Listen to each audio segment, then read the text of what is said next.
بسم اللہ الرحمن الرحیم۔ میری جب حافظ قرآن بہو فوت ہوئی تو اس کی قبر پر ایک بندر آ کر بیٹھ جاتا اور بہت روتا اور قبر کو پنجے مارنے شروع کر دیتا۔ قبر کھودنے لگ جاتا تھا۔ آخر میری حافظ قرآن بہو سے ایسا کون سا گناہ ہو گیا تھا جو روزانہ بندر اس کی قبر کو کھودتا؟ آگے کی کہانی میرے بیٹی کی زبانی سنیے۔ میرا نام عابد ہے اور آج میں بہت ہی غم زدہ تھا کیونکہ میری بیوی فوت ہو گئی تھی۔ اسے اچانک دل کا دورہ پڑ گیا تھا۔ تمام خاندان والے اچانک موت کی خبر سن کر حیران تھے کیونکہ ہمارے گھر میں بڑا ہی سکون تھا اور ہم میاں بیوی کے درمیان عام شادی شدہ جوڑوں کی طرح کبھی لڑائی جھگڑا بھی نہیں ہوا تھا، مگر ہونی کو کون ٹال سکتا ہے۔ میری حافظ قرآن بیوی کو اچانک ہی دل کا مرض لاحق ہو گیا اور وہ اپنے وقت پر چلی گئی۔ میرے بچے صدمے کی حالت میں بری طرح رو رہے تھے اور خاندان والے ان کو سنبھال رہے تھے۔ میں مردوں کے درمیان غمزدہ سا بیٹھا ہوا تھا۔ میرا دماغ بالکل بند ہو چکا تھا۔ مجھے سوچ سوچ کر فکر ہو رہی تھی کہ میرے گھر کا کیا بنے گا، میں اپنی بیوی کے بغیر کیسے زندگی گزاروں گا۔ سب سے بڑھ کر میری بیٹی اور بیٹا بہت چھوٹے تھے۔ اب میرے بچوں کو ماں جیسا پیار کوئی ہی نہیں دے سکتا تھا۔ میری بیوی کے غسل اور کفن کا انتظام کرنے کے بعد گھر والوں نے مجھے اندر بلایا تاکہ میں جنازہ اٹھانے سے پہلے اپنی بیوی کو آخری بار دیکھ لوں۔ میں اندر گیا تو بیوی کو دیکھ کر میرا دل بیٹھنے لگا تھا۔ میں مرد تھا مگر پھر بھی پھوٹ پھوٹ کر رو دیا۔ میں اپنی بیوی سے محبت کرتا تھا اور وہ بہت ہی نیک عورت تھی۔ اپنی بیوی کو آخری بار رخصت کرنا میرے لیے بہت اذیت ناک تھا، مگر میں نے اس غم کو بھی سہ لیا کہ جنازے کو کندھا دے کر جنازگاہ کی طرف بڑھ گیا۔ بیوی کی آخری رسومات کے بعد میں گھر پہنچا تو پتہ چلا کہ میری چھوٹی بیٹی کی طبیعت بہت خراب ہے۔ وہ اپنی ماں کے بہت قریب تھی، اس لیے یہ سب برداشت نہیں کر پا رہی تھی۔ وہ 4 سال کی بچی تھی۔ وہ اپنا دکھ بھلا کر بیٹی کو سنبھالنے لگا، مگر اس کا بخار بہت زیادہ بڑھ چکا تھا۔ ابھی دن کا وقت تھا، اس لیے میں بیٹی کو لے کر ہسپتال پہنچ گیا۔ ڈاکٹر نے بہت مشکل سے اس کا بخار کم کیا، مگر وہاں ہی ہمیں شام سے رات ہو گئی۔ بچی کو گھر لایا تو وہ مجھ سے دور ہونے کو تیار نہ تھی۔ اسے سنبھالنے کے چکر میں اپنی بیوی کی قبر پر اس دن دوبارہ نہیں جا سکا تھا اور دوسرا دن بھی ایسے ہی گزر گیا۔ 2 دن بعد میری بیٹی کی حالت سنبھلی تو میں نے دن کے وقت اسے سلایا اور خود بیوی کی قبر پر پہنچ گیا۔ میں جیسے ہی قبر پر پہنچا مجھے دیکھ کر قبر پر موجود بندر رونے لگا اور ہاتھ جوڑ کر دعائیں مانگنے لگا۔ پھر اچانک میری بیوی کی قبر کو پنجے مارنے لگا۔ میں نے اس بندر کو بھگانے کی کوشش کی مگر وہ بندر ادھر بیٹھا مسلسل رو رہا تھا۔ پھر میں نے بڑی مشکل سے اس بندر کو وہاں سے بھگایا۔ اس کے بعد میں بیوی کی قبر پر فاتحہ پڑھنے لگا اور کچھ دیر بعد اٹھ کر گھر چلا گیا۔ گھر میں ابھی مہمان بھی موجود تھے۔ میرے بہن بھائی بھی میرے گھر میں رہ رہے تھے۔ ابھی اور جانے والے بھی تعزیت کے لیے آ رہے تھے۔ اب میں روز بیوی کی قبر پر 1 گھنٹے کے لیے ضرور جاتا تھا، مگر میں جب بھی بیوی کی قبر پر جاتا وہ بندر میری بیوی کی قبر پر بیٹھ کر رو رہا ہوتا اور ہاتھ اٹھا کر دعائیں مانگتا، لیکن میں اسے وہاں سے کسی بھی طرح بھگا دیتا تھا۔ مگر مجھے یہ بات پریشان کرنے لگی۔ میں گھبراہٹ کا شکار ہونے لگا کہ نہ جانے میرے جانے کے بعد میری بیوی کی قبر کے ساتھ یہ بندر کیا کرتا ہوگا، اور آخر میری بیوی سے اس بندر کا رشتہ کیا ہے۔ میری بیوی کی قبر بھی ابھی کچی تھی، لیکن اب مجھے یہی بات پریشان کر رہی تھی کہ کچی قبر کو وہ بندر کھودنے نہ لگ جائے۔ مگر گھر جانے سے پہلے میں بار بار اس بندر کو وہاں سے دور بھگاتا تھا، اور جب گھر رہتا تب بھی مجھے اپنی بیوی کی قبر کی فکر ستاتی رہتی۔ میں نے زندگی میں کبھی کسی بندر کو ایسے قبر کی کھدائی کرتے ہوئے نہیں دیکھا تھا۔ میری بیوی کی قبر بہت اچھی بنی تھی اور قبر کی کھدائی میں بھی کوئی مسئلہ نہیں ہوا تھا۔ پھر نہ جانے کیوں وہ بندر میری بیوی کی قبر پر ہر وقت منڈلاتا رہتا تھا۔ کچھ دن بعد گھر سے مہمان رخصت ہو گئے تو ہمارے گھر کی روٹین معمول پر آ گئی۔ میری بیوی کی کمی ہم تینوں کو بہت شدت سے محسوس ہوتی تھی۔ میری بچے ماں کو یاد کر کے رو پڑتے تھے۔ میں نے اپنی ملازمت پر جانا شروع کیا تو گھر پر اکیلے بچوں کا رہنا مشکل ہو گیا۔ میں نے گھر پر ایک ملازمہ رکھ لی۔ وہ عورت میری مرحومہ بیوی کے گاؤں کی رہنے والی تھی اور وہ بیوہ اور بے اولاد تھی، اس لیے اس کو میں نے اپنے بچوں کا خیال رکھنے کے لیے گھر میں رکھ لیا۔ وہ بچوں کو بہت پیار سے سنبھالتی تھی۔ بچے اس کی وجہ سے کچھ نارمل ہونے لگے تو میں مطمئن ہو گیا۔ میں نے بیوی کی قبر پر جانا معمول بنا لیا تھا۔ اور میں فرصت سے وہاں جاتا اور کافی دیر بیٹھ کر وہاں تلاوت کرتا رہتا، لیکن وہ بندر اب بھی مجھے دیکھ کر میری بیوی کی قبر کے آس پاس ہی رہتا اور مجھے متوجہ کر کے میری بیوی کی قبر کو کھودنے کی کوشش کرتا۔ شروع میں تو میں غصہ کر کے اسے بگاڑتا رہا، مگر اب میں سوچنے پر مجبور ہو گیا کہ وہ سب قبریں چھوڑ کر میری ہی بیوی کی قبر پر کیوں آتا تھا۔ لیکن قبر کو بلا وجہ کھولنا بھی ممکن نہیں تھا۔ ایک ناسمجھ جانور کی حرکت پر میں اپنی بیوی کی قبر نہیں کھول سکتا تھا۔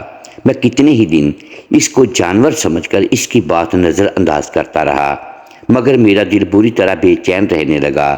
راتوں کو میں سونے کی کوشش کرتا مگر مجھے نیند نہیں آتی تھی۔ ایک رات سویا تو خواب میں دیکھا کہ میری بیوی ایک کوٹھڑی میں بند ہے اور کوٹھڑی میں ہر جگہ آگ لگی ہوئی تھی۔ میری بیوی بہت پریشان سی رو رہی تھی مگر کچھ بول نہیں پا رہی تھی، لیکن اس کی بے بسی مجھے محسوس ہو رہی تھی۔ اور اسی وقت میری آنکھ کھل گئی۔ آنکھ کھلی تو میرا پورا وجود پسینے سے تر تھا اور میں بری طرح کانپ رہا تھا۔ میں کتنی دیر بستر پر سر پکڑ کر بیٹھا رہا۔ میری بیوی تو بہت نیک اور حافظ قرآن عورت تھی۔ مجھے لگا کہ میں سارا دن اپنی بیوی کی قبر کے بارے میں سوچتا رہتا ہوں، اس لیے مجھے یہ خواب آیا ہے۔ میں اس خواب کو صبح ہونے تک بھول گیا اور زندگی کے معمولات میں الجھ گیا، مگر اگلے روز میں قبر پر گیا تو وہی بندر پھر سے قبر کے پاس بیٹھا ہوا تھا۔ اسے دیکھ کر مجھے اپنا خواب یاد آیا اور میں نے بنا سوچے سمجھے اسے مارتے ہوئے وہاں سے بھگا دیا، مگر جب رات کو سویا تو پھر سے وہی خواب آیا۔ اس بار میری بیوی آگ اور دمے کی وجہ سے بے حال سی کوٹھڑی میں گری پڑی تھی اور میں باہر کھڑا سب دیکھ رہا تھا۔ میری آنکھ کھلی تو مجھے بے حد پریشانی ہوئی۔ میں سمجھ نہیں پا رہا تھا کہ اس معاملے کی گہرائی تک کیسے جاؤں۔ میں اگلے روز صبح مسجد چلا گیا اور امام صاحب کو اپنی پریشانی بتائی۔ پہلے تو امام صاحب نے اس بندر کی بات سن کر مجھے یہی سمجھایا کہ وہ جانور ہے جو نہ سمجھی میں ایسی حرکت کر رہا ہے۔ تم چند روز کے لیے کچھ کانٹے دار جھاڑیاں کاٹ کر اپنی بیوی کی قبر پر پھیلا دو تاکہ جانور وہاں تک نہ پہنچ پائیں۔ مگر جب میں نے اپنے خواب کا ذکر کیا تو امام صاحب نے چونک کر مجھے دیکھا۔ مسلسل 2 راتوں سے ایک ہی خواب کے آنے کا سن کر امام صاحب بھی سوچ میں مبتلا ہو گئے اور بولے کہ خواب 2 طرح کے ہوتے ہیں، ایک شیطان کی طرف سے اور ایک اللہ کی طرف سے ہوتا ہے۔ امام صاحب بولے کہ ہو سکتا ہے کہ یہ خواب اللہ تعالیٰ کی طرف سے اشارہ ہو یا پھر شیطان تمہیں بہکا رہا ہے، اس لیے تم ایک رات مزید انتظار کرو۔ اگر آج رات بھی یہی خواب آیا تو پھر میرے پاس آنا، میں تب تک اس مسئلے کا حل سوچتا ہوں۔ میں واپس گھر لوٹ آیا تھا۔ امام صاحب سے بات کر کے مجھے تسلی ہو گئی تھی کہ میں نے ملازمت پر جانے کی تیاری کی اور بچوں کو تیار کر کے اسکول چھوڑنے چلا گیا۔ میرے دماغ میں اپنی مرحومہ بیوی کا خیال ٹھہر گیا تھا۔ میں دل ہی دل میں دعا کر رہا تھا کہ وہ خواب شیطان کا بہکاوا ہی ہو، کیونکہ کسی اپنے کی قبر کو کھودنا کوئی آسان کام نہیں ہوتا۔ میں نہیں چاہتا تھا کہ میری بیوی کی آخری آرام گاہ کی توڑ پھوڑ کی جائے۔ میرے لیے تو اس بندر کا وہاں آ کر رونا اور پھر قبر کو کھودنے کی کوشش کرنا بھی ناقابل برداشت تھا۔ مگر اس رات میں سویا تو مجھے پھر وہی خواب آیا تھا۔ میرا دل اذیت سے پھٹ گیا تھا کہ میری بیوی قبر میں کوئی مشکل جھیل رہی ہے، حالانکہ میں نے 3 بار خواب میں واضح طور پر یہی دیکھا تھا کہ وہ آگ میری بیوی کے وجود کو نقصان نہیں دے رہی، مگر وہ آگ میری بیوی کے اطراف میں پھیلی ہوئی ہوتی تھی، اسے پریشان ضرور کر رہی تھی۔ اور یہی بات اب جاگنے کے بعد میں سمجھ نہیں پا رہا تھا۔ میری بیوی حافظ قرآن تھی، ایک پیر گھرانے سے تعلق رکھتی تھی۔ اس نے کبھی کسی غیر مرد کو نہیں دیکھا تھا۔ میں نے شادی کے بعد اسے کبھی نماز چھوڑتے نہیں دیکھا تھا۔ اس نے بچوں کو بھی اسلامی تعلیمات دی تھی اور میرے ساتھ بھی بہت وفادار تھی۔ پھر نہ جانے کیوں اس کی قبر میں سکون نہیں تھا۔ میں تیسری بار خواب دیکھ کر اتنا بے چین ہوا کہ میں صبح تک جاگتا رہا۔ صبح کی اذانیں ہوئیں تو میں جلدی سے اٹھا اور وضو کر کے مسجد کی طرف روانہ ہو گیا۔ میں نے نماز ادا کی اور امام صاحب کے فارغ ہونے کا انتظار کرنے لگا۔ نمازی اٹھ کر جانے لگے تو میں اٹھ کر امام صاحب کے پاس چلا گیا۔ میں بولا کہ امام صاحب میں نے رات پھر سے وہی خواب دیکھا ہے۔ میں بے چینی سے امام صاحب سے بولا کہ وہ مجھے کوئی حل بتائے تاکہ میری بیوی اپنی قبر میں سکون سے سوئے اور مجھے بھی وہ خواب تنگ نہ کرے۔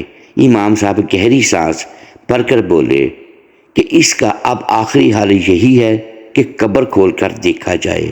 وہ بولے کہ اگر خدا نہ خواستہ قبر میں موجود مردے پر اللہ کا عذاب آیا ہوا ہے تو پھر ہم چاہ کر بھی قبر نہیں کھول پائیں گے، کیونکہ ہمیں اللہ کی طرف سے اجازت نہیں ملے گی۔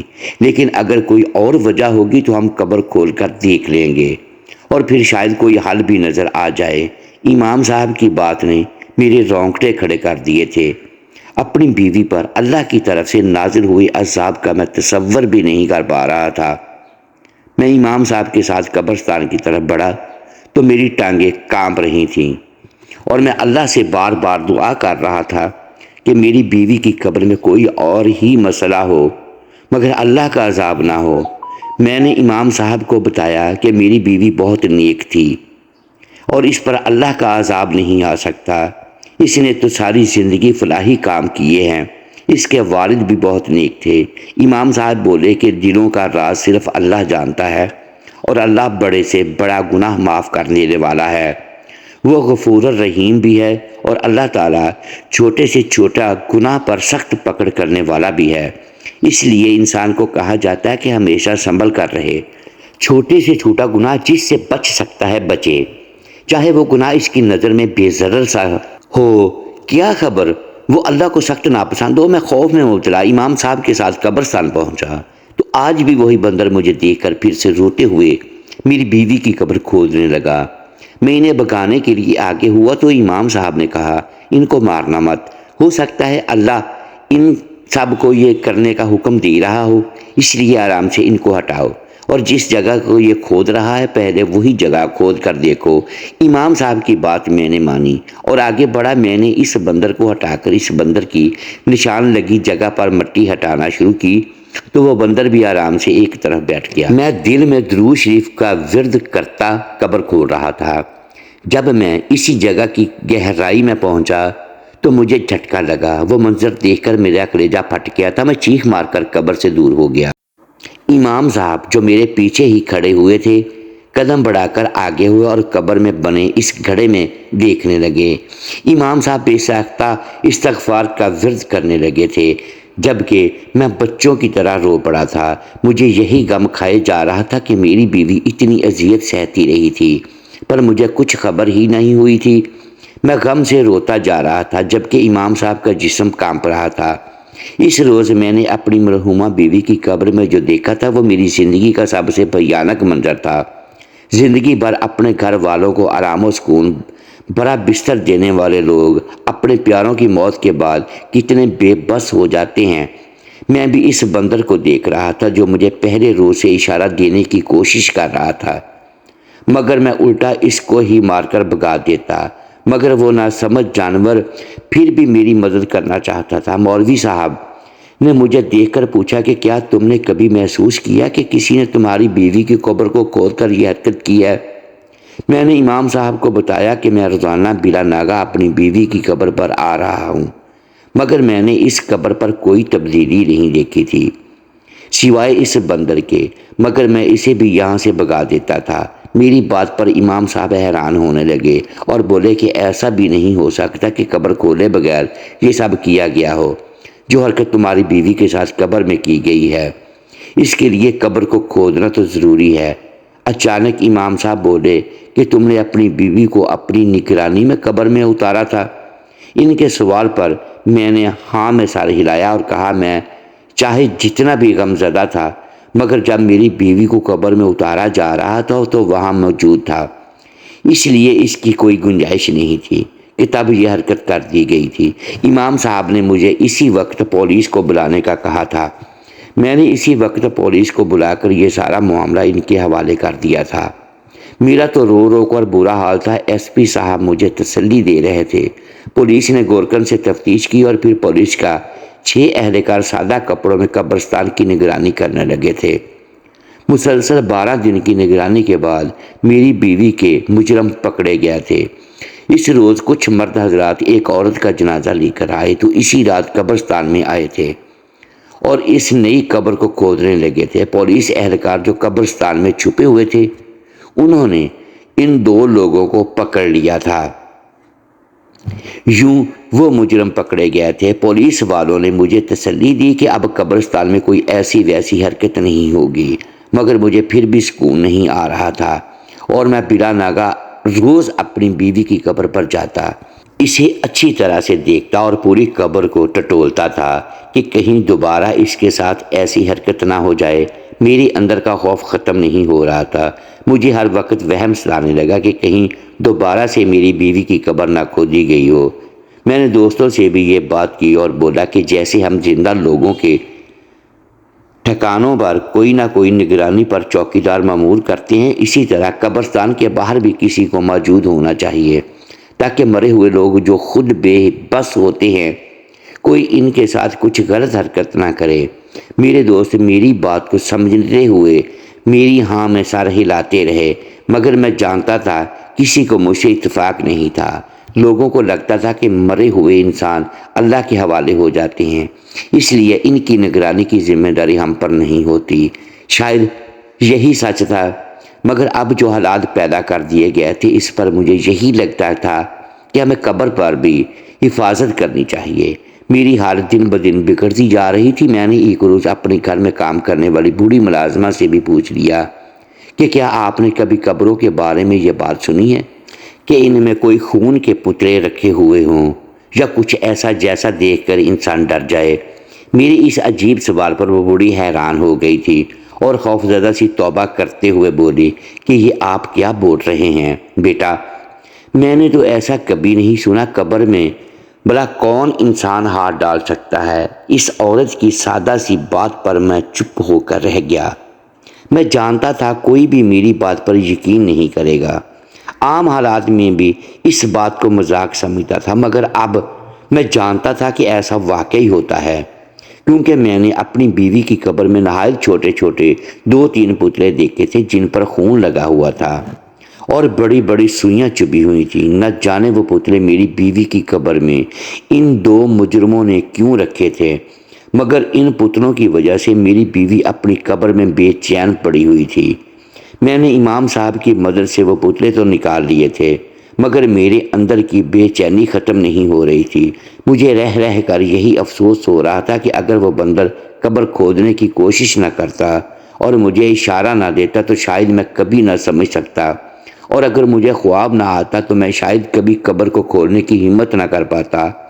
قبر کا وہ منظر میرے لیے اتنا اذیت ناک تھا کہ میں نے اپنا دماغ جتنا بھی لگانے کی کوشش کی مگر میری آنکھوں سے دور بھیانک منظر نہیں جا رہا تھا جو میں نے اپنی بیوی کی قبر کھودنے پر دیکھا تھا۔ میری بے چینی حد سے زیادہ بڑھ گئی تھی۔ میں پھر سے امام صاحب کے پاس گیا۔ امام صاحب اب مجھے پہچاننے لگے تھے اور مجھے دیکھ کر اپنے پاس بیٹھے دوسرے نمازیوں سے معاذرت کرتے اٹھ کر میرے پاس آئے اور مجھے ایک طرف لے گئے۔ امام صاحب نے نرمی سے مجھ سے پوچھا کہ کیا ہوا، سب خیریت تو ہے نا، تم پریشان کیوں لگ رہے ہو؟ انہیں لگا تھا کہ میں پھر سے کسی پریشانی کا شکار ہو گیا ہوں۔ تب امام صاحب کے پوچھنے پر میں نے کہا کہ امام صاحب مجھے چین نہیں آ رہا، میں نے جب سے وہ منظر دیکھا ہے مجھے سکون نہیں مل رہا، میں راتوں کو سو نہیں پاتا، مجھے بار بار یہی لگتا ہے کہ کہیں میری بیوی کی قبر پر وہ سب کچھ پھر سے نہ ہو جائے، میری بیوی کو کوئی تکلیف نہ پہنچائے۔ ہمیں قبروں کی نگرانی کے لیے بھی کوئی چوکیدار رکھنا چاہیے۔ اس پر امام صاحب بولے، آپ فکر نہ کرو، دوبارہ ایسا نہیں ہوگا، اور قبرستانوں کی نگرانی یہی ہے کہ ہم اپنے پیاروں کی قبروں پر جا کر روزانہ فاتحہ پڑھا کریں۔ قبروں کو لاوارث چھوڑنے کا یہی حال ہوتا ہے۔ پھر امام صاحب بولے کہ کیا کیا جائے، ہمارے مسلمانوں کی عقل کو زنگ لگ گیا ہے، وہ شرک میں مبتلا ہونے لگے ہیں۔ امام صاحب بولے کہ یہ سب کالا جادو کرنے والے ہی ایسی حرکت کرتے ہیں، اور کالا جادو ہمارے اسلام میں سخت حرام ہے، اور اللہ تعالیٰ کی طرف سے اس عمل کو شرک ٹھہرایا گیا ہے، اور شرک ایک ایسا گناہ ہے جس کی بالکل کوئی معافی نہیں ہے۔ میں اس بات پر افسردہ سا ہو گیا۔ کالا جادو تو ہمارے ہاں آج کل چھوٹے موٹے گھروں میں بہت عام ہو چکا ہے۔ کالا جادو کرنے والے اور کسی دوسرے کو تکلیف پہنچانے والے جب تعویذات اور پتلے بنا کر دوسروں کی قبروں میں رکھتے ہیں تو ان کے مردے کتنے بے چینی کا شکار ہوتے ہیں۔ ایسا کرنے والے لوگ کسی دوسرے کی تکلیف اور پریشانی کا بالکل خیال نہیں کرتے، وہ ایک ساتھ کئی لوگوں کو تکلیف پہنچاتے ہوتے ہیں مگر انہیں پرواہ نہیں ہوتی۔ امام صاحب بولے کہ شاید اس بندر نے ان دو گناہ گاروں کو تمہاری بیوی کی قبر کھود کر اس میں پتلے رکھتے دیکھ لیا تھا، اس لیے وہ تمہیں اشارہ دے رہا تھا، مگر کچھ لوگ تو ایسے ہوتے ہیں جن کی قبروں میں ساری زندگی تعویذ اور پتلے پڑے رہ جاتے ہیں مگر کبھی کسی کو خبر تک نہیں ہوتی، اور مردے اپنی قبروں میں ایسی چیزوں کی موجودگی کی وجہ سے بے سکونی کا شکار رہتے ہیں۔ امام صاحب نے مجھ سے کہا کہ تم خوش نصیب ہو کہ تمہیں اللہ کی طرف سے بھی اشارہ مل گیا تھا۔ میں نے روتے ہوئے امام صاحب سے کہا کہ میری بیوی بہت نیک تھی، اس لیے شاید اس کی بے چینی اور بے سکونی اللہ نے ختم کر دی، اور یہ بھی سچ ہے کہ جانور انسان سے زیادہ وفادار بھی ہوتے ہیں۔ پیارے دوستو، آج کا یہ واقعہ آپ کو کیسا لگا؟ امید کرتا ہوں کہ آج کا واقعہ آپ کو بہت ہی پسند آیا ہوگا۔ مزید ایسے واقعات سننے کے لیے ہمارے چینل کو سبسکرائب کر کے ہماری فیملی کا حصہ ضرور بنیے گا۔ شکریہ، اللہ حافظ۔